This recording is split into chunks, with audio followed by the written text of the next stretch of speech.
Welcome to Pooja Nardia English classes.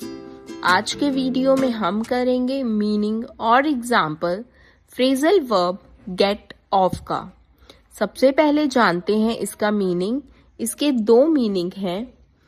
First, leave, bus, train, plane, and second is remove.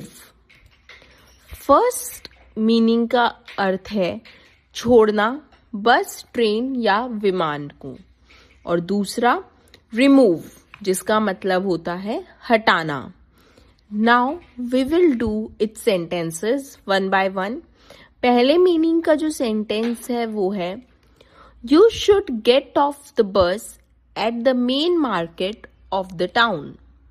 मतलब आपको शहर के मुख्य बाजार में बस से उतर जाना चाहिए। एंड सेकेंड, रिमूव वाले का मीनिंग है she can't get the stain of her sweater. वह अपने स्वेटर से दाग नहीं हटा पा रही है। I hope this video was helpful for you. Thanks for watching. For more videos, like and subscribe the channel.